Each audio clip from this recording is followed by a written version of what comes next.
Hindi lahat ng selebrasyon sa baryo ay para sa saya. May mga pista na hindi para sa tao, kundi para sa mga nilalang na matagal ng gutom. Sa gitna ng ingay ng city, hindi inakalang ni Mira na matatapos siya numangat sa isang baryong halos wala sa mapa. Sa grupo nilang 5 siya ang pinakatahimik, mas observadora do que falante. Tipo de pessoa na mas gusto magmasid do que ser o sentro da atenção. Uy Mira, ready ka na ba maging offering ng mga aswang doon? Biro ni RJ habang binubuksan ang porta ng van na nirentahan nila sa Cebu City. Loko, sagot ni Mira. Pilit na natawa, mas para itago ang simpleng kilabot na dumaan na sa batok niya. Desde pa na nabanggit ni Jen o nome do lugar, sitio malilipot, baryo na sadyang liblib, umaakyat Pelaceras Verdes, lugar na halos puro haka-haka at kwento ng matatanda. Liza na laging may hawak na cellphone, ya estaba grabando un vlog. Mga bes, nandito na tayo sa van papunta sa baryo ng mga aswang sa Cebu. Nakiselebra daw kami dun ha, hindi nakikain. Kung na-upload nyo to, ibig sabihin nakauwi kami ng buo. Tumawa sila. Puro tawa, puro biro.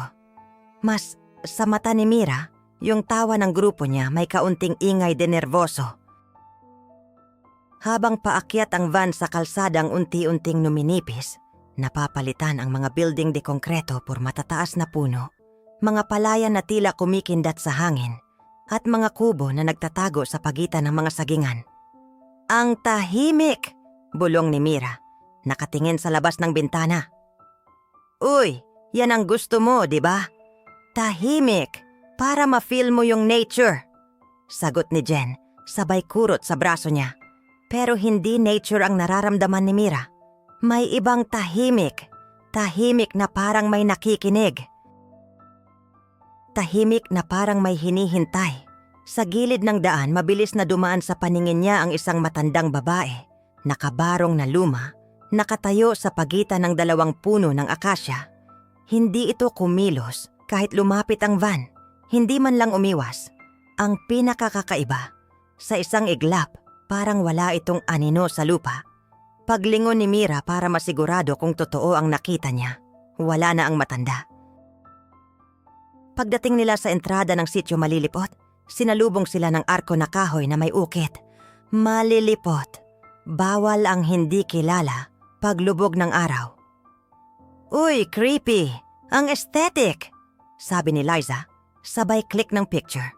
Si Carlo na pinaka-skeptical sa grupo, napailing lang. Marketing lang yan, para sa turismo. Mas scary pa yung kuryente natin sa city kaysa sa mga baryo-baryo na to. Pero si Mira, muling nabasa ang linya sa arko. Bawal ang hindi kilala paglubog ng araw. Sa isip niya parang may dagdag na salitang hindi sinulat, pero naririnig niyang pabulong. Bawal ang hindi kilala kung ayaw mong kainin. Sa loob ng baryo, sinalubong sila ng amoy ng lutong ulam, usok ng kahoy, at tunog ng lumang karaoke sa malayo. May mga banderitas na nakasabit sa gitna ng kalsadang lupa. May mga bulaklak na nakapaskil sa bawat poste. Parang normal lang, parang piyesta sa kahit anong baryo sa probinsya. Magandang hapon. Bati ng isang babaeng nasa late 40s siguro. Nakaterno, may makapal na pulsera sa kamay.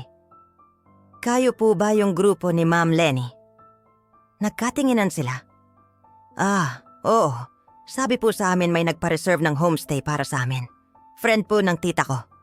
Sagot ni Jen. Ngumiti ang babae, pero hindi umabot sa mata ang ngiti. Ako si Kapitana Merlinda. Sa amin na kayo tutuloy. Saktong-sakto. Nakiselebra ngayon sa baryo namin. Masaya to. Maswerte kayong 5 napili. Napili? Ulit ni Mira sa isip, pero di na niya tinanong. Habang naglalakad sila kasabay ng kapitana paakyat sa malaking bahay na kahoy, napansin ni Mira na halos lahat ng mga matatanda sa gilid ng kalsada ay nakatitig sa kanila. Hindi galit, hindi rin masaya. Yung tingin na parang sumusukat, tingin na parang tinitingnan ka kung sapat ka. Isang batang babae, marumi ang paa, nakatayo sa tapat ng isang kubo. Ang bulong sa kanya habang magkasalubong ang mga mata nila. Ate, siguraduhin mong umalis ka bago maubos ang kandila. Pero paglingon niya ulit, nakatalikod na ang bata. Naglalaro na kunyari sa lupa parang walang nasabi. Ang bahay ni Kapitana Merlinda ay medyo mas malaki kaysa sa mga kubo sa paligid. Kahoy na may malapad na baranda, mga lumang kapis na bintana, at isang altar na punong-puno ng santo, at ilang anting-anting na hindi eksaktong mukhang Katoliko.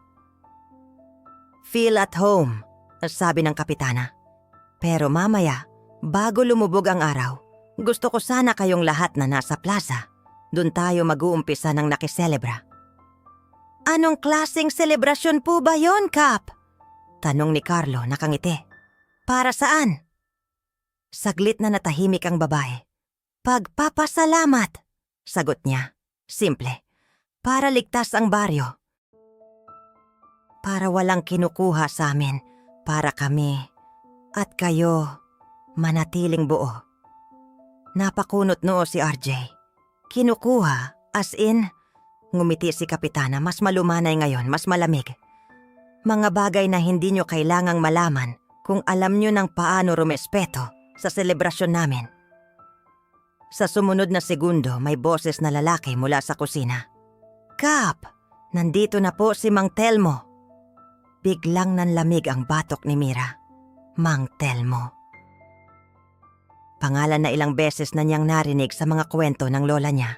Karaniwang gamit sa mga alamat pag may albularyo o matandang may alam sa kabila. At hindi niya alam kung bakit, pero ramdam niyang kung may magbabago sa gabing iyon, magsisimula iyon sa taong paparating mula sa kusina. Lumabas mula sa lilim ng kusina ang isang matandang payat, nakaputing kamisa de chino, may tale na pulang panyo sa leeg. Kulubot ang mukha, pero matalas ang mata parang kayang tumagos sa balat at tignan diretso ang laman loob mo. Haniya pagkapansin sa grupo. Ito na ba yung mga dayo? Opo, Mang Telmo, sagot ni Kapitana Merlinda. Sila ang mga bisita ngayong taon. Hindi maipaliwanag ni Mira, pero yung salitang bisita, kung paano ito bigkasin ni Kapitana, parang iba ang kahulugan. Parang hindi simpleng guests, parang handa. Lumapit si Mang Telmo, isa-isa niyang tinitigan ang mukha nila. Nakangiti sila, medyo naiilang, parang kinoconsider na. Heto siguro yung faith healer ng barangay. Pagdating sa harap ni Mira, huminto siya. May problema po? Mahinang tanong ni Mira. Umiling si Mang Telmo, pero hindi natanggal ang tingin sa mga mata niya. Malakas ang loob mo, Hija, pero hindi ibig sabihin nun na dapat mo nang tanggihan ang takot. Makinig ka mamaya, ha? Huwag kang magpapauna sa barkada mo. Po? Malalaman mo mamaya, sa unang sigaw ng kampana. Bago pa siya makapagtanong kung anong ibig sabihin nun, biglang may dumaan na malamig na hangin sa gitna ng sala, sapat para sabay-sabay silang mapapikit saglit. Pagdilat ni Mira, napansin niyang ang mga santo sa altar, yung mga mata nitong gawa sa pintura, parang nakatingin lahat, diretsong sa kanya. Pagkatapos mag-unpack ng gamit sa maliit na kwartong ibinigay sa kanila, nagdesisyon ang grupo na mag-ikot muna sa baryo bago ang nakiselebra. Gusto ko ng street food, sabi ni RJ. Siguro may fishball dito o kung anumang baryo version yan. Lumabas sila sa bahay, dumaan sa makipot na daan na may linya ng mga kubo. Halos lahat ng pinto nakabukas, pero sa bawat pintong dinaanan nila, ramdam ni Mira ang mga matang sumusunod sa kanila. May mga lola na nagro-rosaryo pero sumisilip sa kanila sa pagitan ng bawat Hail Mary. May mga batang biglang tumitigil sa laro pag malapit na sila. Grabe, parang artista biro ni Jen. Lahat nakafocus sa atin. Dahil kakaiba tayo, sagot ni Carlo. Siyempre sanay sila sa mga kabaryo nila. Pag may outsiders, parang show. Pero habang naglalakad, may napansin si Mira. Halos wala siyang nakikitang aso.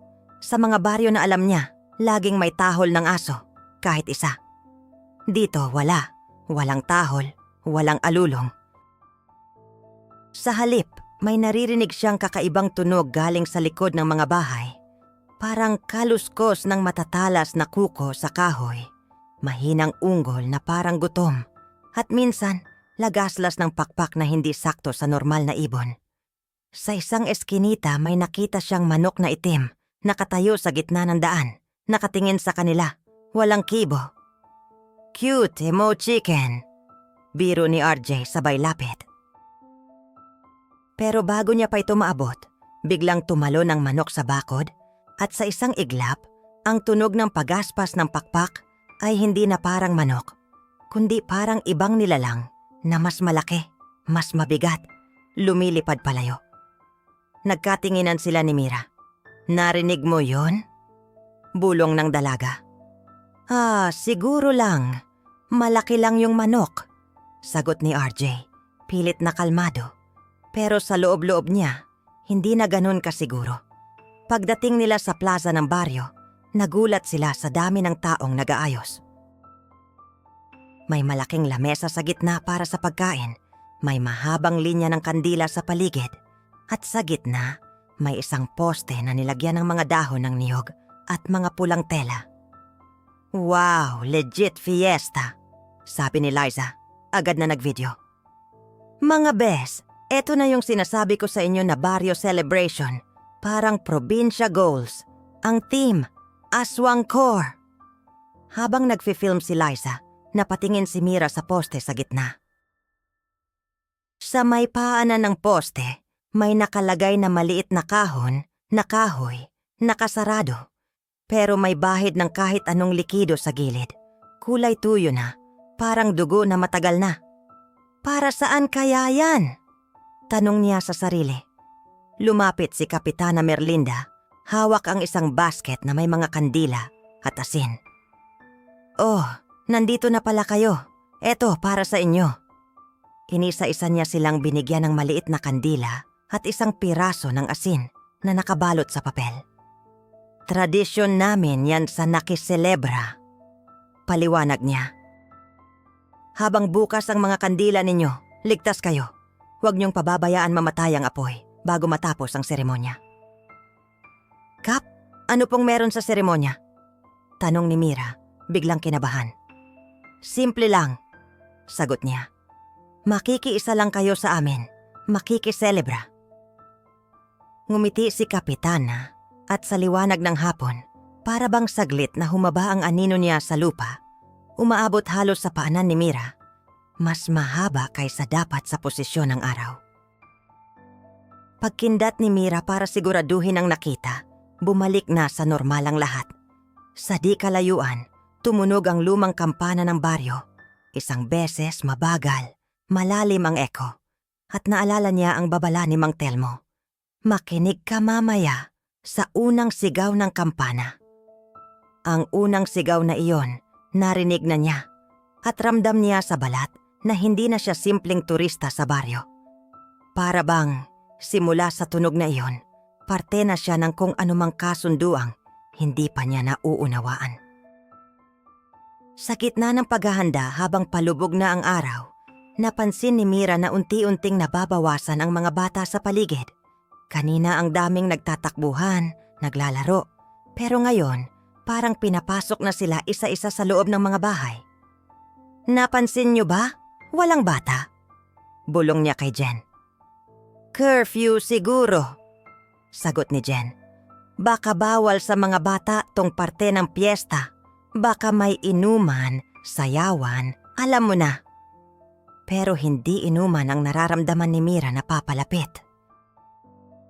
May mas mabigat, mas luma, parang presensya na umiikot sa hangin. Lumapit muli si Mang Telmo. May hawak na maliit na bote na may lamang langis. "Ito, Hija," abot niya kay Mira. "Pahiran mo yung pulse mo at batok mo bago magsimula ang dasal. Huwag kang lalabas sa linya ng kandila, ha? Kahit anong marinig mo." "Bakit po?" "Dahil ngayong gabi, Sagot niya. Mababa ang boses. Hindi lang tao ang nakikiselebra. May mga matagal nang nanunood at matagal na rin kayong hindi nila natitikman. Bago pa makasagot si Mira, biglang namatay ang ilang kandila sa gilid ng plaza. Sabay-sabay, parang hinipan ng isang higanteng bibig na hindi nila nakikita. At sa lumalalim na dilim, mula sa gilid ng baryo, may narinig silang iisang tunog na hindi sigurado kung alulong ba ng hayop o tawa ng tao, o kombinasyon ng dalawa. Sa sandaling iyon, alam ni Mira, ang nakiselebra ay hindi simpleng pista at baka hindi na ganoon kadali ang pag-uwi nila matapos ang gabing ito. Sa probinsya may dilim na hindi lang galing sa pagkawala ng araw. May dilim na galing sa mga paniniwala, sa mga lihim, sa mga dasal na hindi para sa Diyos. Yun ang dilim na bumalot sa sityo malilipot ng tuluyang lumubog ang araw. Naipuwesto na halos lahat para sa nakiselebra. Sa plaza may 3 bilog na gawaing kandila, isang maliit sa gitna, isa pang mas malaki sa paligid nito. O pinakalabas kung saan nakatayo sina Mira, Jen, Liza, Carlo, RJ. Sa gitna, malapit sa poste na may pulang tela, nakalatag ang isang banig. Doon nakapatong ang kahong-kahoy na kanina pa napapansin ni Mira. Yung may tuyong bakas na parang dugo sa gilid. Tahimik ang baryo sa kakaibang paraan. Walang manok, walang aso, walang batang umiiyak. Pero puno ng matatanda, mga kalalakihan na sanay sa bigat ng trabaho. Mga babaeng nakaterno at saya. Lahat may kandila, lahat parang may alam na hindi pa sinasabi. Okay, explain time. Bulong ni RJ. Pilit nagbibiro habang nakatayo sila sa pinakalabas na bilog. Lumapit si Kapitana Merlinda, hawak ang isang mangkok na may asin isa pa na may kulay, itim na langis. Makikinig kayo ng mabuti, ha? Sabi niya. Mabigat ang boses. Dito sa sityo malilipot, ang nakiselebra ay pagsasalo, pakikibahagi. Hindi pwedeng kalahati lang. Kapag nandito kayo, kasama kayo. Walang gitna. Nagkatinginan sila. Turismo, naisip ni Liza. Ritual tour, naisip ni Carlo. Si Mira, hindi na ganoon kasigurado kung tour pa ito. Tatatlo lang ang rules, patuloy ng kapitana, at tumingin sa kanila isa-isa. Una, huwag kayong lalampas sa linya ng kandila habang may seremonya. Pangalawa, huwag ninyong hahayaang mamatay ang ilaw ng kandila ninyong hawak. Pangatlo, kahit anong marinig ninyo, huwag kayong sasagot kung hindi kayo tinatawag sa pangalan. Creepy, bulong ni Jen, pilit na tawa. Kap, ano pong mangyayari kung may ma-break na rule? Tanong ni Carlo. Saglit na natahimik si Kapitana. Humangin ng sakto, umalog ang banderitas, kumaluskos ang mga dahon. Hindi ko alam, sagot niya sa wakas. Dahil sa bawat taon, may nagbabayad para hindi na natin makita ulit kung anong nangyayari kapag hindi nasunod ang 3 yon. Ngumiti siya ulit, pero hindi pa rin umaabot sa mata ang ngiti. Pumasok si Mang Telmo, hawak ang bote ng langis. Ako na ang mag-aasikaso sa mga dayo, sabi niya. Isa-isa niyang pinahira ng manipis na pahid ng langis ang pulso at batok nila. Amoy damo, amoy lumang kahoy, amoy usok at halamang hindi nabibili sa city. Para saan po to? Tanong ni Liza. Para hindi kayo madaling makuha, sagot ni Mang Telmo. Parang simple lang. Kung kaya pa. Kung kaya pa? Ulit ni Mira sa isip. Habang pinapahira ng batok niya, saglit na nagdilim ang paligid sa paningin ni Mira. Parang nag-mute ang lahat ng tunog at napalitan ng mahinang ugong na parang pakpak sa malayo. Pagdilat niya, andun pa rin ang lahat pero may nabago. Sa gilid ng mata sa likod ng ilang matatanda, may mga hugis na hindi akma sa katawan. Braso na parang humahaba, leeg na parang nababanat ng sobra, mga matang kumikislap na parang mata ng pusa sa dilim. Pagkurap niya, balik sa normal. Mga tao ulit. Pero alam niyang hindi na lang basta tao. Muling tumunog ang kampana, ngayon 3 beses, sunod-sunod. Mga taga-sityo malilipot. Sigaw ng isang matandang lalaki na halatang lider. Simula na ang ating nakiselebra. Ipaglilingkod natin ang ating dasal para sa bantay ng baryo, para sa ating kaligtasan, para sa ating gutom. Para sa ating, ano? Bulong ni Jen. Gutom, mahinang ulit ni Mira, at parang may bigat ang salitang iyon sa dibdib niya. Nagtahimik ang lahat. Isa-isang sinindihan ang mga kandila, gamit ang iisang pinagmulan ng apoy sa gitna. Dumaan ang liwanag sa kamay ng bawat isa, kandila sa kandila, paikot, parang may kasunduang hindi pwedeng maputol. Sa gitna, may mga matatandang lalaki ang pumalibot sa kahon. Binuksan nila ito, pero hindi agad makita ni Mira ang laman dahil tinakpan ng mga katawan nila. Mababa ang bulungan, parang dasal, parang orasyon. May amoy na kumawala, hindi amoy inihaw, hindi amoy piyesta. Amoy kalawang, amoy dugo, amoy lumang karne. Isang ale ang lumapit, may dalang bandeha na puno ng maliliit na mangkok. Sa loob, may sabaw na kulay kayumanggi at maliliit na piraso ng karne. Para sa mga bisita, sabi niya, kailangan niyong sumalo. Nakiselebra kayo, hindi ba? Parang soup? Sabi ni Liza pilit nakangiti. Exotic food moment. Si Carlo ang unang nagkunwaring game. Sige na nga, para sa experience. Sumalok siya ng kaunting sabaw at nilapit sa bibig. Habang papalapit, mas lumalakas ang amoy. Malansa, metalizado, parang dugo na hinaluan ng kung ano. Pagdampi sa dila niya, nanlaki agad ang mata niya. Metallic, malapot, parang dugo at bulok na karne na pinilit gawing sabaw. Agad niyang tinakpan ang bibig para hindi mapasigaw. Uy, okay ka lang? Tanong ni Jen. Okay lang. Pilit niyang sagot, nilulunok ang sabaw. Exotic nga, hehehe. Sa loob-loob niya, kumukulo ang sikmura niya. May boses sa utak niya ang bumubulong. Kung ano man tong kinain mo, hindi na ito basta lalabas sa'yo. Kung ayaw niyong ubusin, tikim lang. Sabi ni Mang Telmo, nakamasid. Hindi pagkain ang habol ng ritual, kundi pagsalo. Kahit kaunti, sapat na. Tumingin si Mira sa mangkok niya. Sa liwanag ng kandila kumikintab ang sabaw. Sa isang iglap, parang may maliliit na anino sa loob na kumakawag. Parang piraso ng kung ano na buhay pa. Pagkurap niya, sabaw lang ulit. Kilala niya ang sarili niya. Hindi yon imahinasaw. Hindi ko kaya.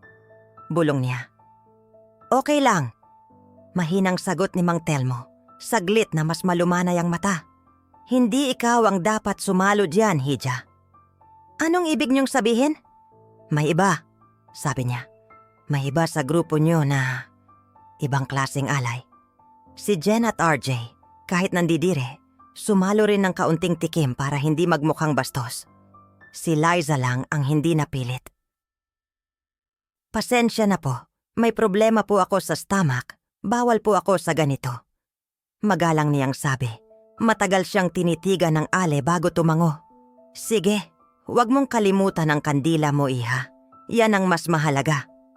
Habang palayo na ang ale, napansin ni Mira na sa saglit na tama ng liwanag ng kandila, parang humaba ang bibig nito at may bahid ng dugo sa gilid na wala naman kanina. Tuluyan nang dumilim ang langit, kandila at ilang ilaw sa poste ang tanging liwanag. Nagsimula ang dasal. Hindi rosaryo, hindi Latin. Halo ng lumang salita, pangalan ng kung sinong hindi nila kilala at mga katagang parang galing sa lupa kaysa sa langit. Sa bantay ng baryo, sa tagapag-ingat ng hangganan, sa nag-aalis ng gutom ng mga naglalakad sa bubong. Sabay-sabay ang tinig ng mga taga-baryo, parang matagal na nilang kabisado ang bawat linya. Sa bawat ulit ng sabantay, Parang may humihigop sa hangin, pinapabigat ang paligid. Habang halos lahat nakapikit sa dasal, si Mira naman hindi mapakali. Napatingala siya sa mga bubong sa paligid ng plaza. Sa una, siluwet lang ng mga bubong laban sa gabi. Habang tumatagal, unti-unti siyang may nakikitang hindi dapat nandoon. May kamay na nakahawak sa gilid ng bubong, mahahabang daliri na parang kumakapit sa kahoy. May nakadukdok na ulo, nakikinig sa dasal. May hugis na parang tao pero baluktot. Kulang ang buto. Mas sanay maglakad sa kisame kaysa sa lupa.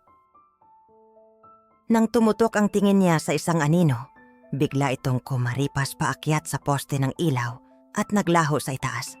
Sa isang bintana may batang nakasilip mula sa loob ng bahay. Nanlilisik ang mata sa takot. Nagtama ang tingin nila ni Mira. Dahan-dahang umiling ang bata parang sinasabing, huwag mo na silang tignan. Isang malakas na hangin ang humampas sa plaza. Maraming kandila ang sabay-sabay na nanginig. Ang iba muntik nang mamatay, pero sabay-sabay ding tinakpan ng mga palad ng mga tao. Ingatan ang kandila! Sigaw ng leader. Huwag hayaang mamatay ang ilaw. Otomatik na tinakpan din ni Mira ang kandila niya. Ganoon din ang 4 niyang kaibigan. Lahat sila, maliban kay RJ. Aray! Napaso siya nang matalisod ang kandila.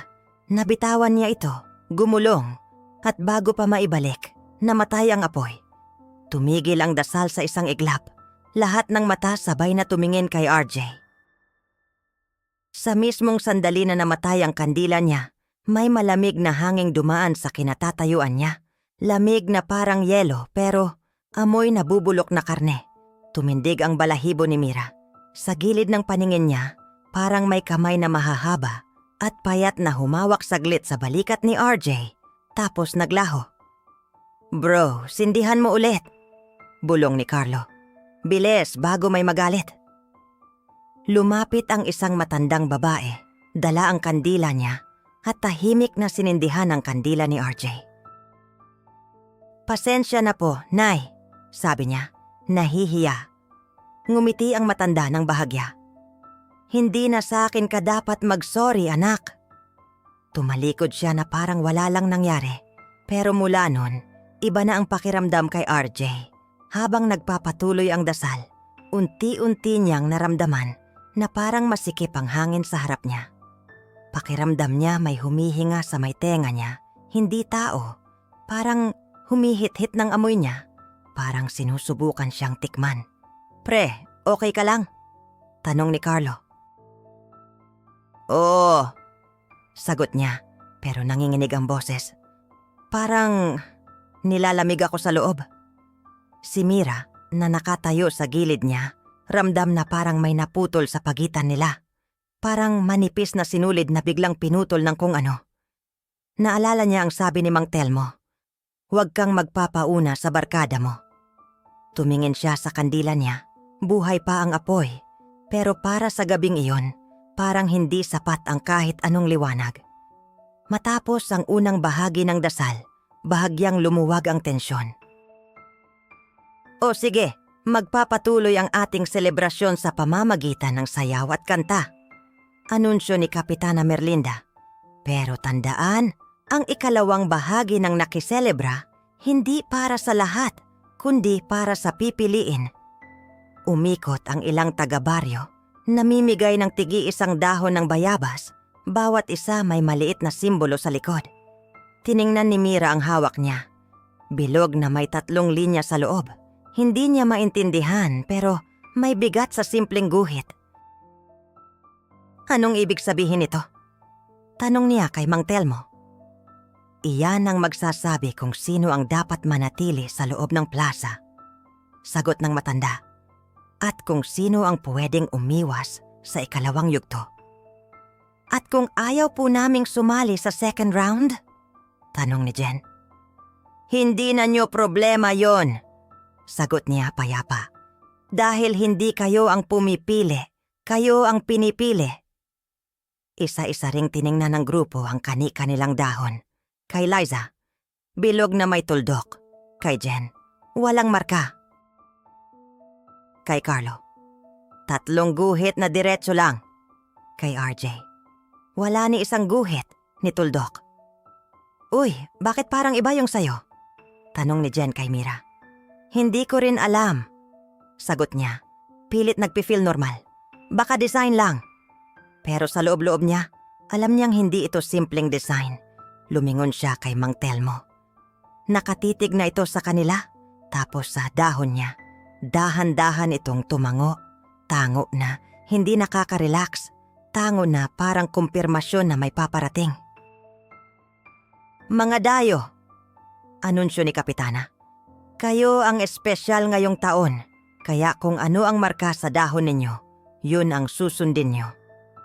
Nakitawa ang ilang taga-baryo, mababa, parang pinipigilang humalakhak. Pero Kap, tanong ni Carlo, anong mangyayari kung nasa gitna kami? Pag nasa gitna ka, sagot niya, nakatitig sa kanya. Ibig sabihin mas malapit ka sa bantay. Good thing po ba yon? Singit ni RJ, pilit nagbibiro. Depende, sabi ng Kapitana. Kung mas gusto mong ikaw ang nag-aalay o ikaw ang inaalay. Unti-unting nagkahiwa-hiwalay ang grupo. Si Liza na may bilog na may tuldok, inaya ng mga babae papunta sa gilid, malapit sa mga bahay, parang lugar para sa safe. Sina Jen at RJ na may mga dahong walang marka, sinabihan na sila ang tutulong magbantay sa labas ng linya ng kandila. Si Carlo na may 3 guhit, iniwan sa loob ng bilog, malapit sa gitna. At si Mira na may bilog na may 3 linya, dinala sa mismong gitna, sa tabi ng poste, malapit sa kahon. Paglapit niya, napansin ni Mira na kahit maraming kandila sa paligid, parang may espasyo sa paligid ng mga paa niya na ayaw lapitan ng liwanag. Sa paanan niya, ang kahon, ngayon bahagyang nakabukas. Sa loob, sa kakarampot na liwanag, may piraso ng laman na parang humihinga, pumipintig. Sa ibabaw ng kahon, may nakapatong na lumang papel na sulat kamay. Sa gabing ito, ang dayo ang magiging hangganan. Kung sino ang manatili, siya ang magiging pintuan, papasok o palabas. Narinig niya ang boses ni Mang Telmo sa likod, mababa, mabigat. Mira hiha, may tanong lang ako sa'yo bago mag-umpisa ang ikalawang bahagi. Dahan-dahan siyang lumingon. Nakatitig ang matanda at ngayon hindi na niya tinatakpan ang takot sa mata niya. Sigurado ka ba? Tanong ni Mang Telmo, na gusto mo talagang makaalis sa baryong to kung ang kapalit ay hindi na kayo uuwi ng kumpleto?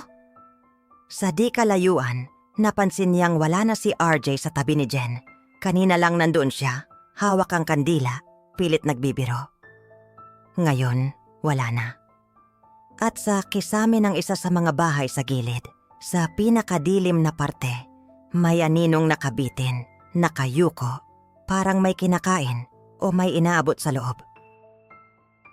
Hindi pa man opisyal na nagsisimula ang ikalawang yugto ng nakiselebra, alam na ni Mira na may sinimulan na ang baryo. At baka, kahit gaano kalakas ang dasal, may mga bagay na hindi na basta pwedeng paatrasin. Sa tanong ni Mang Telmo, parang saglit na nawala ang tunog ng lahat sa paligid. Naiwan lang ang tibok ng puso ni Mira, malakas, mabigat, parang kasabay ng pagpitik ng laman sa loob ng kahong-kahoy sa paanan niya. Sigurado ka ba na gusto mo talagang makaalis? Kung ang kapalit ay non voltarem completos? Ulit ni Mang Telmo, mas mabagal ngayon, parang bawat salita may dinadalang taon de culpa. Gusto sanang sagutin ni Mira na oo, syempre, gusto niyang umalis. Gusto niyang bumalik sa Cebu City, sa ingay ng transito, sa ilaw do shopping, sa amoy de fast food. Gusto niyang iuwi silang 5, magpo-post lang ng trip creepy pero top, nas redes sociais, tapos move on. Pero habang nakatitig sa mata ni Mang Telmo, alam niyang hindi na ganoon kasimple. Anong ibig niyong sabihin, Mang? Tanong niya. Pilit pinapakalma ang boses. Bakit hindi kami uuwi na buo? Bago pa makasagot ang matanda, biglang sumigaw ang isa sa mga babae sa gilid ng plaza. Kap! Wala na yung isa sa mga dayo sa labas. Mabilis na lumingon si Mira. Doon niya lang talaga napansin. Kanina, si Jen at RJ magkasabay na itinalagang bantay sa labas ng bilog ng kandila. Ngayon sa may gilid, sa pagitan ng mga poste ng ilaw, mag-isa na lang si Jen, nakatalikod sa kanila, nakatitig sa madilim na parte ng daan, papunta sa mga talahiban. Jen! Tawag ni Mira, halos pasigaw. Umalingaw-ngaw ang pangalan sa plaza na sapawan ng bulungan ng mga tao. Napalingon si Jen, kita agad sa mukha niya ang takot. Nanginginig ang kandila sa kamay niya, halos kapos sa liwanag. Mira! Sagot niya. Si RJ, sumunod lang daw saglit sa isa sa mga lalaking taga-baryo. May ipapakita raw. Tapos nawala na sila. Hindi ko alam kung saan sila dumaan. Sinabi ko na, singit ni Mang Telmo. Tsinelas niya bahagyang kumaluskos sa lupa habang lumalapit sa gitna. Kapag namatay ang kandila, hindi mo na pwedeng ipagpalagay na ikaw pa rin ang nagpapaandar ng katawan mo. Mabilis kumilos ang gutom kapag may kahinaan. Hindi niyo ba siya hahanapin? Halos singhal ni Carlo na nasa loob ng bilog pero mas malapit sa gitna kaysa kanina. Kung ritual to para sa kaligtasan ng baryo, bakit parang okay lang na mawala yung kaibigan namin? Tumaas ang tingin sa kanya ng ilang taga-baryo, may halong insulto at tawa. Si Kapitana Merlinda ang sumagot. Boses niya kalmado pero parang may tinatago. Hindi kami okay lang, sabi niya.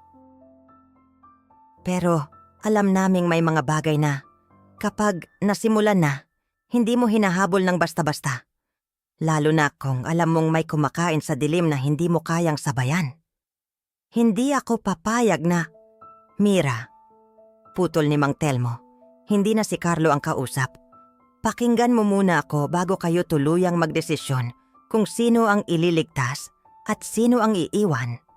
Huminga ng malalim si Mira. Ramdam niyang dahan-dahan na siyang hinahatak papunta sa gitna. Hindi lang ng mga paa niya, kundi ng mismong ritual. Parang may tali sa sahig, nakakabit sa simbolo sa dahon ng bayabas, nakakabit sa mapulang tela ng poste, nakakabit sa laman sa kahon, at saka nakakabit sa kanya. Buong buhay niyo, simula ni Mang Telmo, siguro tinuro sa inyo na ang aswang, puro halimaw, puro kasamaan, kumakain ng bata, naninipsip ng laman, lumilipad sa bubong. Hindi naman mali yon, pero kulang yon.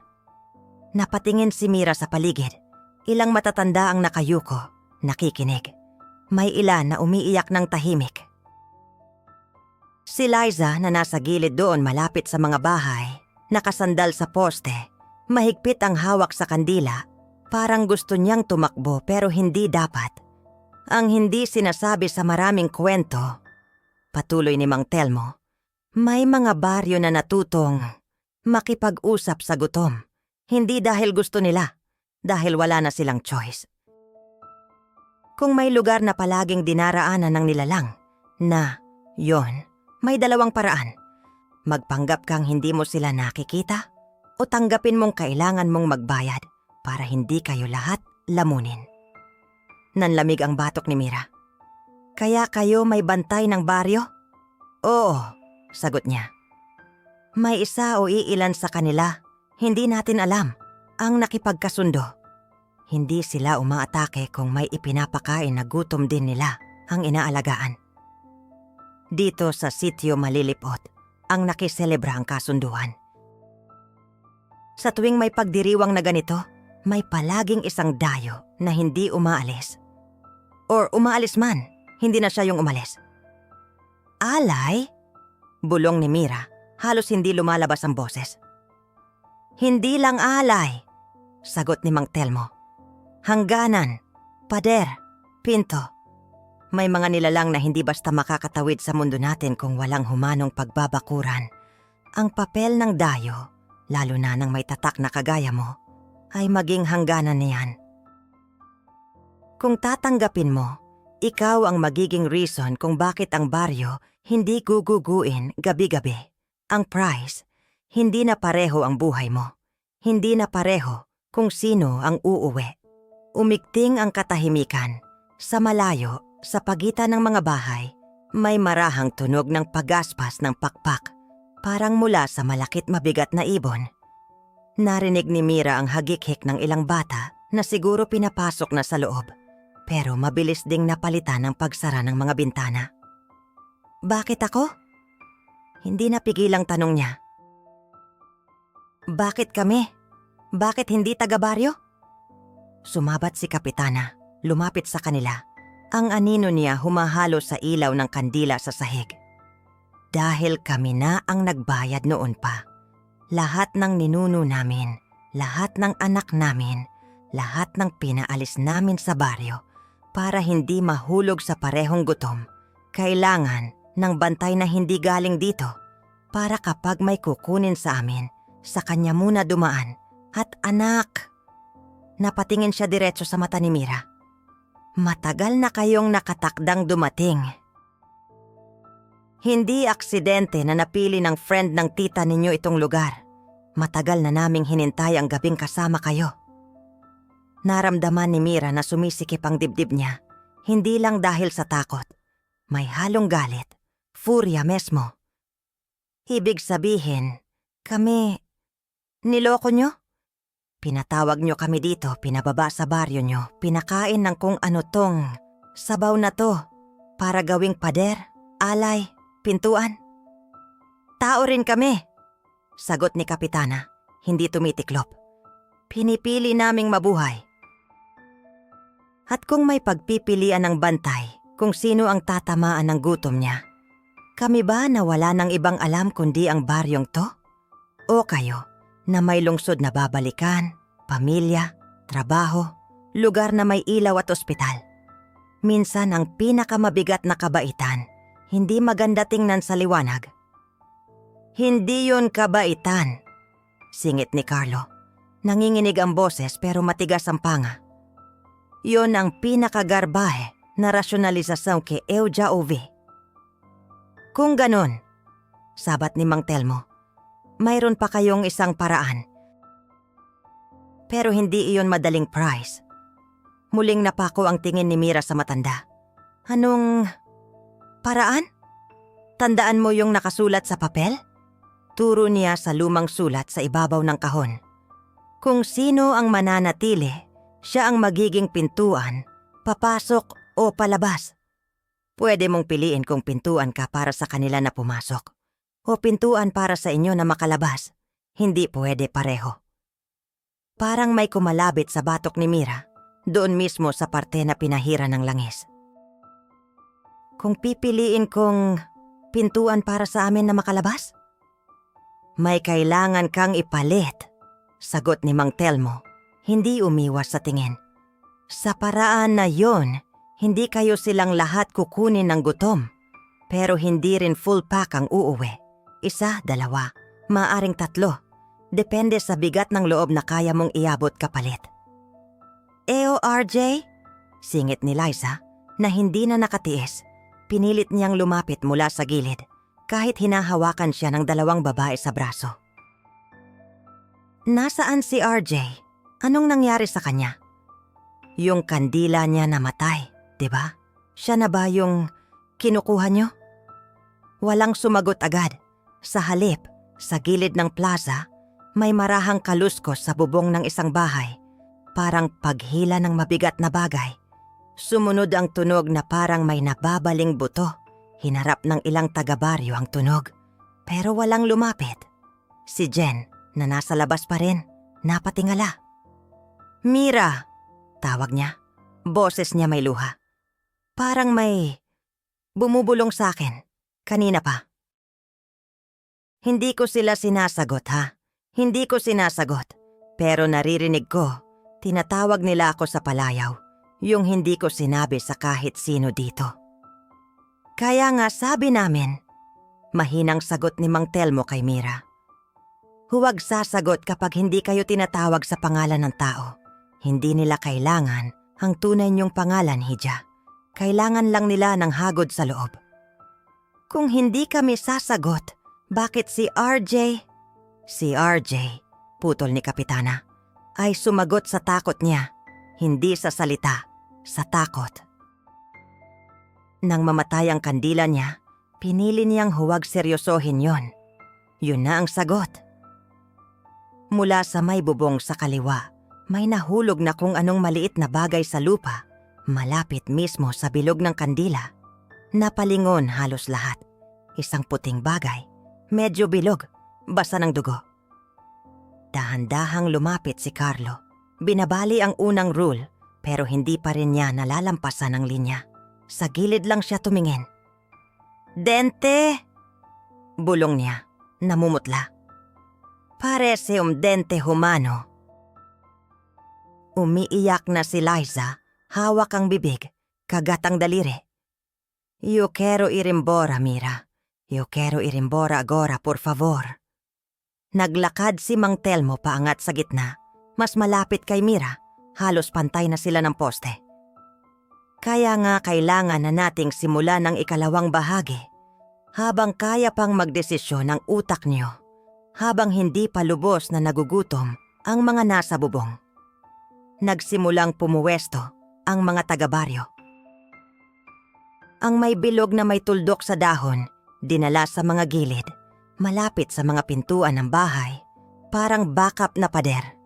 Ang may walang marka, tulad ni Jen, pinuwesto sa labas ng bilog, nakatalikod sa plaza, nakaharap sa kadiliman, parang bantay na ang binabantayan. Ay yung hindi nila nakikita. Si Carlo iniwan sa loob ng bilog na malapit sa gitna, parang nasa pagitan ng dalawang mundo. Si Mira ang mismong pinakatuldok sa gitna ng lahat. Kandila sa isang kamay, dahon ng bayabas sa kabila, kahon na humihinga sa paanan, mga mata ng baryo nakatutok sa kanya. Mira, sabi ni Kapitana, lumapit sa kanya ngunit hindi tumawid sa mismong bilog. Ngayong gabi, hindi kami pwedeng magdasal ng walang hangganan. Hindi pwedeng open bar ang mga nilalang sa bubong. Kailangan may magdedesisyon kung hanggang saan lang sila pwedeng kumain. Pumasok sa isip niya ang mukha ng mga kaibigan. Jen, na palaging may paraan para magpatawa kahit na disaster na ang plano. Liza na kahit takot, pilit pa ring nagvi-vlog sa utak niya. Carlo na kayang magbato ng sarkas at Atheno funeral.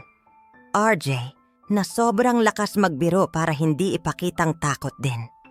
Naalala niya rin ang bahay nila sa Cebu. Ang nanay niyang laging may paalala sa chat, ang trabaho niya, ang city lights, or barulho do jeepney, or wifi, or barulho do karaoke sa kapitbahay. Lahat biglang nagmukhang malayo, halos parang panaginip. Anong kailangan kong gawin? Tanong niya, diretso na ngayon. Wala nang paligoy, wala nang pake kung naririnig siya ng lahat. Sa ikalawang bahagi ng ritual, paliwanag ni Mang Telmo, ikaw ang magiging tagapagsalita ng hangganan. Lahat ng maiiwan sa loob ng bilog kasama mo, pasok sa kasunduan. Lahat ng mailalabas mo sa salita at isip mo, pwedeng maligtas. Kung kaya mong ipili ng maayos, hindi pwede lahat. Hindi pwede rin na ikaw, aalis ng parang walang nangyari. May kailangang matira. Anong ibig mong sabihin kung kaya kong ipili? Halos pabulong, ngunit puno ng galit ang tanong ni Mira. Ibig sabihin, sagot ni Mang Telmo, kung sino ang ipaglalaban mong lumabas sa baryo, kailangan mong tanggapin na may kabayaran. Kung pipilitin mong iligtas silang lahat, baka wala nang maligtas. Kung pipili ka ng isa, dalawa.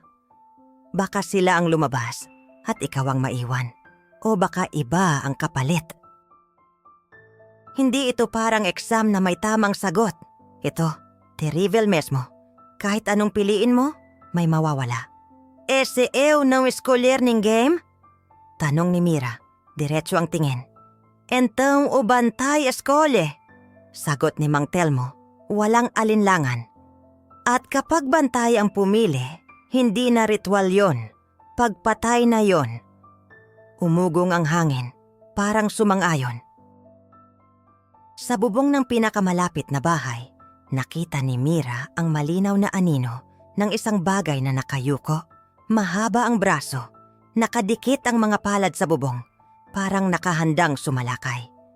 Sandali itong umangat at sa outline nito sa ilaw ng poste. Parang dalawang ulo ang silueta, isa'y nakaangat, isa'y nakasubsob. RJ, bulong ni Mira. Hindi niya alam kung bakit, pero ang pangalan niya ang unang lumabas. Parang sumagot ang dilim. Sa may gilid ng poste, sa pinakamadilim na parte, tumama ang konting liwanag ng kandila sa isang mukhang halos hindi nakilalang tao. Bibig na bahagyang nakabuka, balat na parang pinaglaruan ng anino, mata na parang katiting na lang ng dati. Parang si RJ, pero hindi na buo. Parang may iba pang nakasilip mula sa loob ng balat niya. Pre? Mahinang boses, halos hindi naririnig. Naghalo ang boses ng tao at ibang tunog. Ang lamig! Napaatras si Mira. Nanginginig ang kamay. Kandila halos mahulog. Mang Telmo, anong pipiliin mo, Hija? Mahinang tanong ng matanda, pero dinig niya sa buong plaza. Pintuan para sa gutom o pintuan para sa pag-alis? Sa paligid nila, sinimulan na naman ng mga taga-baryo ang mababang dasal, paulit-ulit, parang drum na hindi mo nakikita pero ramdam mo sa sikmura. Sa bantay ng baryo, mas dumadami ang mga anino sa bubong, mas humahaba ang mga daliri sa gilid ng poste, mas nagiging halata na hindi lang sila nanonood. Nag-aabang sila, nakabukadis ang bibig kahit wala kang nakikitang ngipin. Si Jen, na nasa labas ng bilog, nakataas na ang kandila na parang preno sa papalapit na kadiliman. Si Liza nakatalikod sa plaza, pero ramdam ni Mira na umiiyak siya. Pilit pinipigil ang paghikbi para hindi marinig ng mga nilalang na nagmamatsyag. Si Carlo, nasa bandang gitna, hawak pa rin ang kandila. Pero ngayon kitang-kita ang panginginig ng apoy nito. Parang alam niyang siya ang susunod na tatanungin ng gabi. Muling tumingin si Mira sa papel sa ibabaw ng kahon. Kung sino ang mananatili, siya ang magiging pintuan, papasok o palabas. Nakaramdam siya ng kakaibang kilabot. Anong klaseng buhay ba ang naghihintay sa isang taong ginawang pintuan? Buhay pa ba yon? Hindi ako marunong pumili, sabi niya sa sarili. Hindi niya alam kung narinig ng iba. Hindi ako Diyos, hindi ako bantay. Eksatamente por eso, sagot ni Mang Telmo. Boses niya parang sagot sa iniisip niya. Ikaw ang kailangan, kasi ang bantay, laging pipiliin ang gutom niya. Ikaw, kahit mali ang choice, pipili ka hindi lang dahil sa gutom. Mula sa bubong, may dumapong anino malapit sa gilid ng bilog, halos sumayad sa kandila ni Carlo. Bigla itong lumiyap ng mas malakas, parang nagprotesta. Humalingaw-ngaw ang isang tunog na parang alulong at tawa na sabay. Pinakialaman ng hangin, pinasikip palalo. Mira huminga, pumikit saglit. Pilit kinokolekta ang lakas. Naririnig niya sa isip niya ang boses ng nanay niya, ang tawanan ng barkada, ang alingaw-ngaw ng karaoke sa kapitbahay. Amoy do Mar de Cebu, amoy do diesel, amoy do kafe. Lahat ng pwedeng magpaalala sa kanya na may mundo sa labas ng baryo. Mundo na pwede pang balikan. Se la fizese a escolha certa o pelo menos suportavel. Pagdilat niya, diretso niyang hinarap si Mang Telmo. Kung pipili ako, may chance pa ba si RJ? Tahimik ang matanda sandali. May chance na hindi na siya masaktan ng sobra. Sagot niya totoo at brutal. Pero hindi ko maipapangako na ang mababalik sa inyo kung sakali ay yung RJ na kilala nyo. Umigting ang dasal sa paligid. Mas bumigat ang hangin. Sa bubong, May bakas ng matatalas na kuko sa kahoy, biglang kumislap sa liwanag. Parang oras na ng pagkain at sila ang nasa gitna ng mesa. Entaw, bulong ni Mira. Halos hindi niya namalayang umaangat ang kamay niyang may kandila, tumatapat sa dibdib, parang panata. Se o tiver que ser a porta, eu mesma vou escolher quem pasa. At sa mismong sandaling, yon, parang may pumitik sa ere. Ang mga anino sa bubong, huminto saglit. Ang kahon sa paanan niya, mas malakas ang pintig. Ang kandila sa kamay niya, mas lumaki ang apoy, nagtapo ng liwanag na mas malayo kaysa kanina. At sa unang beses, simula nang lumubog ang araw, nasilip ni Mira ng mas malinaw ang mga hugis na kanina lang nasa gilid ng paningin niya. Hindi na kwento ng lola ang mga aswang sa gabing yon. Nasa harap na niya ang gutom. Pela primera vez, não era só ela que estava com medo. O próprio baryo também, nakatingin sa kanya, naghihintay kung ano ang pipiliin ng dayo na ginawang hangganan. Sa sandaling umapoy ng mas malakas ang kandila sa kamay ni Mira, parang sumabay ang buong baryo sa paghinga niya. Humigop ng hangin ang mga taga-sityo malilipot, parang sabay-sabay na naghintay kung tama ba ang gabing napili nila para magtaya ng buhay ng iba para sa buhay nila. Sa bubong, tumigil sandali ang mga aninong kanina pa gumagapang. Para silang mga hayop na handang umatake, pero biglang napansin na may isa pang mas malakas na presensya sa gitna ng mesa. Magsisimula na, bulong ni Mang Telmo, halos nakadikit sa bilog pero hindi tumatawid. Huwag kang magkamali sa paghawak sa sarili mong takot, Hija. Hindi nila kailangang kainin ang laman mo kung mauuna nilang kainin ang loob mo. Paano to gagawin? Tanong ni Mira, ramdam ang panginginig ng kamay niya pero pilit niyang pinipigilan. Makinig ka sa sasabihin ng baryo, sabi ni Kapitana Merlinda. Boses niya mababa na ngayon, kulang sa lambing. At makinig ka sa kung anong hindi nila sinasabi. Dahil lang bantay, doon papasok. Nag-iba ang dasal sa paligid. Mula sa mababang bulungan, naging parang hymn na putol-putol. May ritmo pero walang melodiya. Paulit-ulit ang ilang salita. Hangganan, gutom, bantay, kaligtasan. Habang dumadalas ang ulit ng mga salitang iyon, dahan-dahang uminit ang kahon sa paanan ni Mira. Kahit hindi niya hinahawakan, daman niya sa talampakan ng pintig nito. Parang puso na hindi sa tao. Sa gilid ng paningin niya, gumalaw ang aninong parang si RJ sa tabi ng poste. Nakayuko, nanginginig, parang hindi alam kung tatakbo o lalapit. Mira, tawag niya. Boses na parang galing sa ilalim ng tubig. Ang lamig, ang sakit. RJ, pabulong na sagot niya. Hindi niya alam kung para sa kanya o para sa sarili. Desculpa. Isang malakas na bugso ng hangin ang humampas sa plaza. Pero kakaiba. Hindi nito pinatay ang mga kandila. Sa halip, ang mga apoy ay tumayo ng mas tuwid, parang pinuwesto. Ang liwanag, imbes na kumalat, sumiksik papunta sa gitna, sa paligid ni Mira. Ang labi ng bilog ng kandila, nagliwanag na parang guhit na apoy sa sahig. Ngayon, sabi ni Mang Telmo, magdedesisyon ka hindi gamit ang mga kamay mo, kundi ang bibig mo. Ang pangalan na ilalabas mo, ilalaban ng liwanag. Ang pangalan na hindi mo mababanggit, bahala na ang gutom sa kanya. Hindi ako Diyos, sagot ni Mira. Nanginginig ang boses. Hindi ako sinanay para dito. Walang sinasanay para sa ganitong klase ng pagpili. Tugon ni Mang Telmo. Pero may mga taong hindi tinatantanan ng gabi hanggat hindi sila tumatayo sa gitna. Ikaw yon ngayon. Nasa gilid ng plaza si Liza halos yakap na ang sarili. Kandila niya nanginginig sa hangin. Si Jen nasa labas, nakatalikod sa plaza. Pero naririnig pa rin ang lahat. Si Carlo nasa loob pa rin ng bilog. Ilang hakbang lang mula kay Mira. Pero parang kilometro Ang layo ng takot sa mukha niya.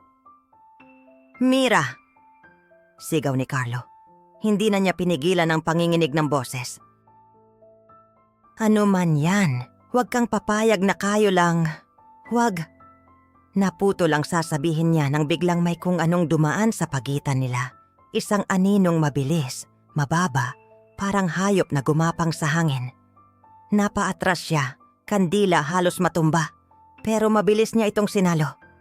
Sa sandaling yon, na-realize ni Mira, hindi na pwedeng matagal ang pag-iisip niya.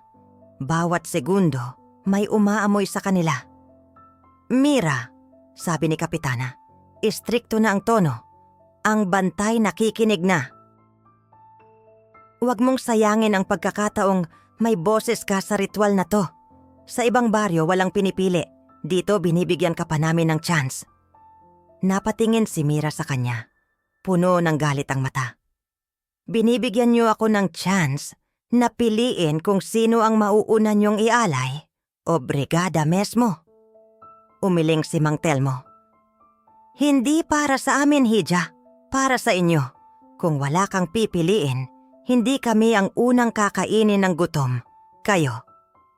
Humigop ng hangin si Mira. Pakiramdam niya sa sabog ang dibdib niya. Tumunog ang kampana sa likod ng kapilya. Mahina pero malinaw. Isa. Tinatawag sila ng oras. "Oh, tabom!" bulong niya. Halos hindi niya naririnig ang sarili. "Sepra escoler. Euvo escoler." Itinaas niya ang kandila tulad ng ginawa niya kanina. Pero ngayon, hindi lang ito apoy. Sa liwanag nito umangat ang mga anino sa sahig. Parang umuusling ugat na kumukonekta sa mga paang nakapaloob sa bilog ng kandila. "Liza," mahinang sabi ni Mira. Parang may pumitik na string. Sa mismong sandali na binigkas niya ang pangalan, may liwanag na dumaloy mula sa kandila niya. Dumaan sa sahig na parang manipis na guhit. Tumakbo papunta kay Liza. Nang tamaan si Liza sa paanan, lumaki ang apoy ng kandila nito, halos doble sa laki. Sumigaw siya sa gulat, pero ang sigaw niya napalitan ng paghikbi. "Anong nangyari?" tanong niya halos nanginginig. "Lumapit ka sa gilid ng gitna," utos ni Mang Telmo. "Huwag mong tatawirin ang mismong sirkel. Ikaw ang unang nilaban ng liwanag." Dahan-dahang lumapit si Liza hanggang sa pinakakaya niyang hangganan. Kita sa mukha niya na gusto niyang yakapin si Mira, gusto niyang takbuhan ang lahat, pero paralyzed siya ng takot at hiya. "Desculpa," bulong ni Liza luhang nakatingin kay Mira. Hindi ko alam. "Shh," sagot ni Mira. Pilit ngumiti kahit sumasakit ang pisngi niya. "Tudo bem. Si alguém ia sair viva daqui. Eu sempre quis que fosse você." Hindi na nakaimik si Liza. Ang tanging nagawa niya, yakapin ng mahigpit ang kandila, parang iyon na lang ang paraan para hindi siya mahulog sa dilim. "Isa," sabi ni Mang Telmo, halos parang nagbibilang. "May isa ka nang nailaban." "Dalawa pa," singit ni Kapitana. "Yan lang ang kaya ng baryo ngayong gabi. Ang kasunduan, isang hangganan, 2 ipapadaan sa kanya. At ang gutom, bahala na sa natira." "2? Ulit ni Mira parang tinusukan ng sikmura niya. "4 kami na nandito. Paano si..." Naputo lang tanong niya. Mula sa bubong, may mahinang tawa, hindi buo. Parang galing sa bitak ng lupa. Tumama ang anino sa isang poste at doon niya ulit nakita ang anyo ni RJ. Pero mas kaunti na ang tao sa mukha. Mas marami ng aninong nakakapit sa kanya. "Hindi na siya counted sa 4. Mahinang sabi ni Mang Telmo. Hindi na kayang sugarcoat. "Hija, may mga bagay na hindi na pwedeng isoli ng buo. Ang maaari mo na lang gawin, huwag mo nang hayaang mas pahabain pa ang paghihirap." Nalaglag ang tiyan ni Mira. "So, kahit anong piliin ko, hindi na siya kasama sa mga pwedeng iligtas?" "Sa laman, hindi," sagot ni Mang Telmo. "Sa kaluluwa, depende kung papayag kang gamitin ang sarili mong buhay bilang pader sa pagitan ng gutom at ng natitirang parte niya. Umiling si Mira, hindi dahil ayaw, kundi dahil ang bigat ng desisyon. Tumunog ulit ang kampana, 2. Parang paalala na may hangganan ng kahit anong ritual. Hindi pwedeng habang buhay ang bargaining. Bulong niya, mas mahina pero mas buo. Se eu só tenho mais 2 nomes, eu vou escolher. Tumingin siya kay Carlo. Nakatingin ito sa kanya, hindi nagmamakaawa, pero kitang-kita sa mata niya ang takot. Sa likod nito sa labas ng bilog, si Jen nakaharap sa dilim, kandila sa kamay. Ngunit napapatingin sa balikat niya paminsan-minsan na parang may humihinga sa batok niya. "Carlo!" sabi ni Mira. Muling bumaon ang liwanag sa sahig, dumaloy sa pagitan ng mga kandila at dumikit sa paanan ni Carlo. Umilaw ng malakas ang kandila niya, parang biglang nagkahininga. Anong ibig sabihin nito? Tanong niya nanginginig. Safe na ba ako? Tapos na ba to para sa akin? Hindi pa, sabi ni Mang Telmo.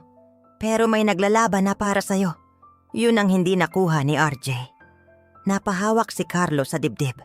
Parang ngayon lang siya huminga ng malalim mula nang magsimula ang ritual. Tumingin siya kay Mira at sa unang beses, walang sarkasmo sa mukha niya. Walang biro, walang kayabangan. Obrigada, sabi niya diretso totoo. Mesmo que eu não mereça. Não fala isso, sagot ni Mira. Todo mundo aqui tá devendo alguma coisa. Natira na lang si Jen at siya mismo. Ang baryo, nakamasid. Ang mga aswang sa bubong, naghihintay. Naramdaman niyang mas dumidikit ang bigat sa balikat niya. Parang may kamay na malamig na nakapatong doon, pinapaalala sa kanya. Isa na lang. Tumunog ulit ang kampana. 3. Huling beses. Jen? Mahinang bulong niya. Hindi pa siya nagde-decide pero pangalan agad ang lumabas sa labi niya. Parang muscle memory ng puso. Parang suminghap ang baryo. Ang ilang matatanda na payuko. Si Kapitana, bahagyang napapikit. Si Mang Telmo, huminga ng malalim. Mag-iingat ka sa susunod na sasabihin mo. Babala ng matanda. Yan na yung huling hagod ng hangganan. Nakita niya si Jen sa labas. Nakatagilid na ngayon. Kalahati ng katawan nakaharap pa rin sa dilim. Kalahati nakatingin na sa plaza. Luhaan na siya, pero matigas pa rin ang kapit sa kandila. Mira, sigaw ni Jen.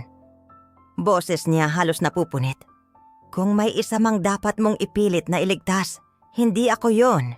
May pamilya ka, may trabaho ka, may mundo ka. Ako, sanay na ako sa ganitong buhay, sa gulo, sa pagtakbo. Kung kailangan, may maiwan. Kalaabo ka. Putol ni Mira. Hindi na gumagamit ng please. Não fala como si isso fosse simples. Ang totoo, alam niya na rin, kung pipiliin niya si Jen, malaki ang chance na siya ang maiiwan. Kung pipiliin niya ang sarili, baka si Jen ang gawing pader. O baka kahit anong piliin niya, may isa sa kanila ang magiging tulay sa pagitan ng gutom at baryo. Hindi ito fairy tale. Hindi ito todo mundo vive feliz. May isa ka pang pwedeng ilaban, paalala ni Mang Telmo. At hindi lang tao ang pwedeng ipaglaban, Hija. Pwede kang humiling din para sa kaluluwa nang hindi na ninyo makikita. Napatingin si Mira kay RJ. Nakabitin pa rin ang presensya niya sa gilid ng poste, parang nakasabit sa pagitan ng dalawang mundo. Ang mata niya, minsan mukhang tao, minsan parang butas na lang na may aninong gumagalaw sa loob. Kung pipiliin ko si Jen, bulong niya. Paano si RJ? Kung pipiliin mong ipaglaban ang kaluluwa niya, sagot ni Mang Telmo, pwede mong gawing parte ng kasunduan na huwag na siyang pahirapan. Na kung kinakain na siya, kainin na ng buo. Walang tira. Walang babalik na multo. Walang boses na maghahanting sa inyo. Pero, Tumingin ito sa kagitnaan ng noo ni Mira. Kailangan may babantay sa baryo. May magpapalit sa papel na yon. Ew! Sagot niya bago pa siya makapag-isip. So ew, ne? Tahimik si Kapitana pero ang katahimikan niya parang pagsangayon. Hindi mo alam kung gaano kalaki ang hinihingi mo, sabi niya mahina. Maging hangganan hindi madali, hindi ibig sabihin mamamatay ka na. Marahil mas mahirap pa sa kamatayan ang pupuntahan mong buhay. Mamamatay din naman ako, Umdia. Sagot ni Mira, nararamdaman niyang unti-unting tumitibay ang loob niya kahit nanginginig pa rin ang tuhod. Mas difícil asistir todo mundo morrer agora porque eu fiquei com medo de sentir falta da minha cama. Umubo ng mahina si Mang Telmo, parang napaiyak sa loob, pero pinigilan. Kung gusto mong ipaglaban pareho, si Jen na makakaalis at si RJ na hindi na mahihirapan, kailangan mong tanggapin na hindi full ang uwi mo. Hindi na ikaw ang uuwi sa buhay mo dati. Nang vou voltar mesmo, sagot niya. Mas mahinahon, pero mas totoo. Mas, se eles forem, já vale. Tumingin siya kay Jen. Eu escolho você, sabi niya, malinaw, buo. Jen. Sa sandaling iyon, dumaloy ulit ang liwanag sa sahig. Ngayon mas malakas, parang kidlat na gumapang sa lupa.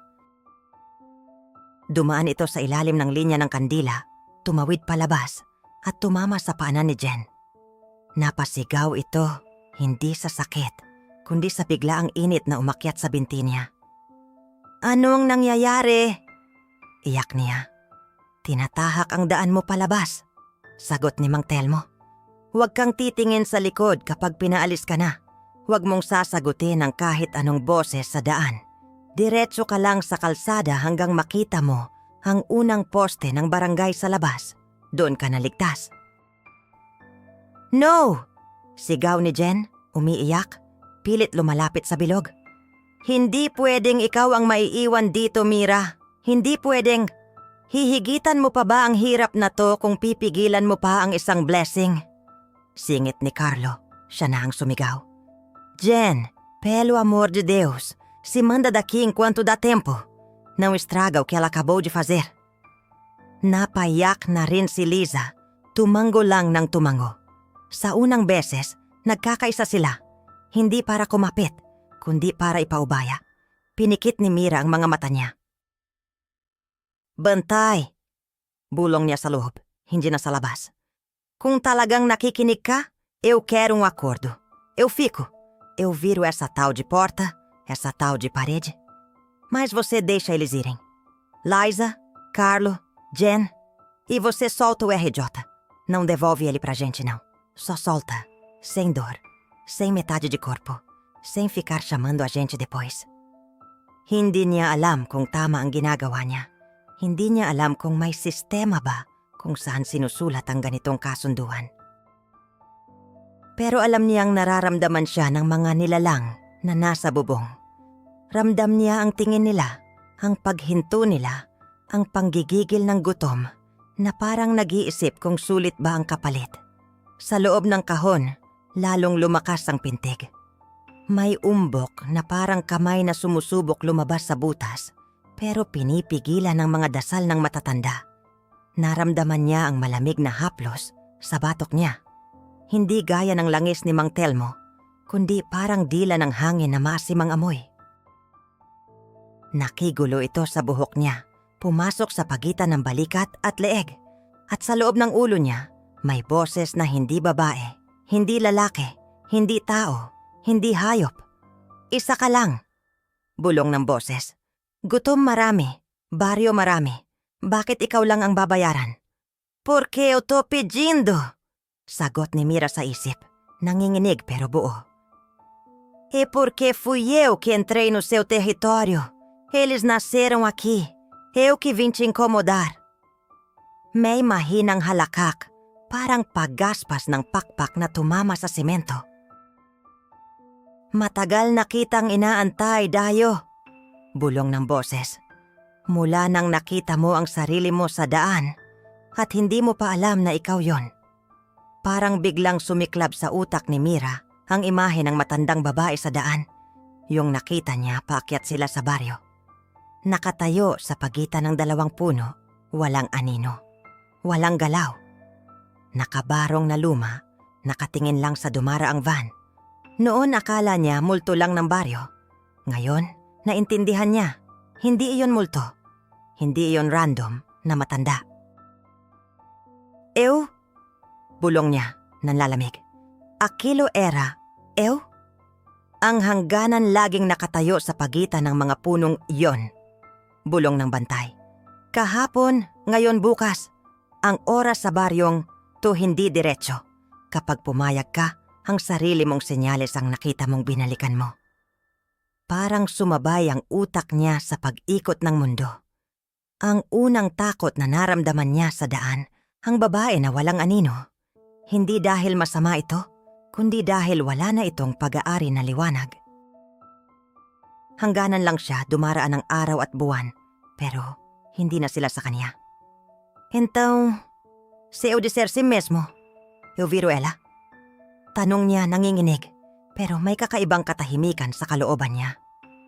Mas may makakalabas, sagot ng boses, at may mawawalan ng sakit. Napakagat si Mira sa labi, halos malagyan ng dugo ang kandila. Tumingin siya kay RJ sa gilid ng poste. Noong tumama ulit ang liwanag sa mukha niya, sandali niyang nasilayan ang lumang RJ. Yung namumula ang mata sa kakatawa, mahilig magbiro, may ngipin pa lahat, walang aninong nakasiksik sa gilid ng pisngi. Pre! Bulong niya, halos maputol ang boses. Pode ir, eu siguro o resto. Sa sandaling iyon may hangin na parang humigop sa gilid ng poste. Ang anino ni RJ biglang umikli, parang sinipsip papaloob sa isang butas na hindi nila nakikita. Walang sigaw. Walang kaluskos, isang maigsing buntong hininga lang, tapos wala na. Walang patak ng dugo, walang lamang natira. Parang nidelete siya sa espasyo. Umiyak si Liza ng mas malakas. Si Carlo napaupo, hawak ang ulo. Si Jen napaatras sa lakas ng hanging dumaan sa tabi niya. Parang pinapalayas na siya palabas ng baryo. Mang Telmo, sigaw ni Kapitana. Halos hindi na maitago ang panginginig ng boses niya. Simulan mo na, baka magbago pa ang isip ng bantay. Tumayo si Mang Telmo ng tuwid, parang bumata ng ilang taon sa sandaling iyon. Mga taga-sityo malilipot, sigaw niya. Narinig na ng bantay ang alok ng dayo. Siya na ang magiging hangganan. Sa ngalan ng baryo, tinatanggap ba natin na hindi na dayo ang ipakakain natin tuwing nakiselebra, kundi ang takot at kasalanan nating pinili nating itago? May ilang sumagot ng oo na mahina, ilang opo na luhaan, ilang walang imik, pero nakayuko ng mas mababa kaysa dati. Si Kapitana, hindi nagbiro, hindi nag-justify. Tumingin lang siya kay Mira at sa unang beses, may tunay na lungkot sa mata niya. Not simple guilt, kundi recognition na may batang babae na hindi nito kilala ang bibit-bitin sa konsensya niya habang buhay. Mira, sabi ni Mang Telmo, mas mahina ngayon, parang ama na nakikiusap sa anak. Kapag umikot na ang kandila sa bilog at natira ka na lang sa gitna, huwag ka nang hahakbang palabas. Kahit anong marinig mo, kahit anong makita mo, hangganan ka na. Yun ang magliligtas sa kanila. Eles? Tanong niya tumingin kina Jen, Liza, Carlo. Eles sa mesmo? Pagbalik nila sa city, baka isipin nilang panaginip lang to, sagot ng matanda. Pero sa tuwing may maririnig silang tunog ng pakpak sa gabi, maiisip ka nila. Yan na lang ang natitirang koneksyon. Mas mabuti na yon kaysa sa pinunit na katawan. Isa-isa lumapit sa bilog ang tatlo. Hindi sila pwedeng pumasok, pero pwede silang lumapit hanggang sa mismong gilid. Eu te odeio e te amo ao mesmo tempo. Sabi ni Jen, umiyak, nakatawa ng konti. Você sabe disso, né? Sei, sagot ni Mira, pilit siya tumatawahing. Se você não fosse tão dramática, eu ia ficar chateada. Obrigada. Bulong ni Liza, halos hindi lumalabas ang boses. Vou viver por nós duas, tá? Vou fazer tudo que a gente falou que ia fazer e nunca fez. Até as coisas idiotas. Principalmente as idiotas. Sagot ni Mira, tumutulo na hingyang luha. Pre, sabi ni Carlo, boses niya basag. Se tiver jeito de mandar recado daí, manda os números da lote, por favor. Napatawa sila kahit pa sumasabay ang hagulgol sa tawa. Mas alam nilang iyon ang paraan ni Carlo para hindi mabaliw. Tumawa sa harap ng kinakatakutan niya. Vai cuidar deles. Utos ni Mira seryoso. Se não cuidar, eu dou jeito de puxar seu pé à noite mesmo daqui. Pode puxar, sagot niya. Melhor você do que qualquer outro bicho. Nagikot ang kandila sa bilog. Isa-isa silang inalalayan ng ilang taga-baryo palabas, patungo sa daan kung saan unti-unting nagbubukas ang isang passage na mas maliwanag kaysa kanina. Hindi iyon liwanag ng poste. Liwanag iyon ng mundong may iba pang problema, pero hindi kasing brutal ng gabing ito. Habang lumalayo sina Jen, Liza at Carlo, hindi na lumingon si Jen kahit umiiyak. Naalala niya ang bilin, diretso lang. Diretso hanggang lumabas sa baryo.